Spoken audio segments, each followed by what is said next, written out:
Mtazamaji wa Abia TV, leo nakuletea orodha ya vilabu vitano kwenye ligi tano bora duniani ambavyo havijawahi kushuka daraja, na mimi ni Logan Liki na hii ni Nine Sports.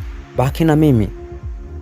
Vilabu hivi tangu vilipoanzishwa na vilipopanda ligi kuu kwenye mataifa vinayoyachezea havijawahi kushuka daraja kabisa.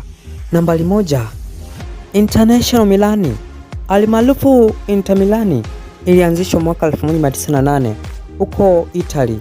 Inashiriki ligi kuu Italy alimaarufu Serie A. Tangu klabu hii ilipopanda kwenye ligi hiyo haijawahi kushuka daraja kabisa.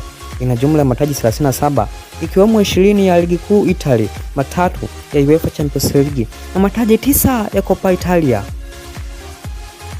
Nambari 2, FC Bayern Munich. Hii ni klabu inayopatikana nchini Ujerumani. Ilianzishwa tarehe 27 ya mwezi wa 12 mwaka 1900 huko kwenye mji wa Munich. Inashiriki ligi kuu nchini Ujerumani alimaarufu Bundesliga. Tangu mwaka 1963 ilipoanza kushiriki ligi kuu nchini Ujerumani haijawahi kushuka daraja kabisa na ina jumla ya mataji 33 ya Bundesliga. Nambari 3, FC Barcelona ilianzishwa tarehe 29 ya mwezi wa 11 mwaka 1999 pale Catalonia, Barcelona. Ina jumla ya mataji 27 ya La Liga, 31 ya Copa del Rey, 2 ya Copa del Liga. Pia ina mataji 5 ya UEFA Champions League. Klabu hii haijawahi kushuka daraja. Nambari 4 ni Athletic Bilbao. Klabu hii imeanzishwa mwaka 1898 pale Spain. Ina jumla ya mataji 38 ikiwemo 8 ya La Liga na 24 ya Copa del Rey. Klabu hii haijawahi kushuka daraja.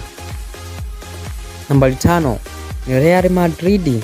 Ilianzishwa mwaka 1902 na ina jumla ya mataji 100 ikiwemo 35 ya La Liga, 15 ya UEFA Champions League na mataji 20 ya Copa del Rey.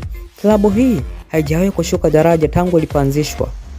Hizo ndio timu pekee ambazo hazijawahi kushuka daraja kwenye ligi tano bora barani Ulaya.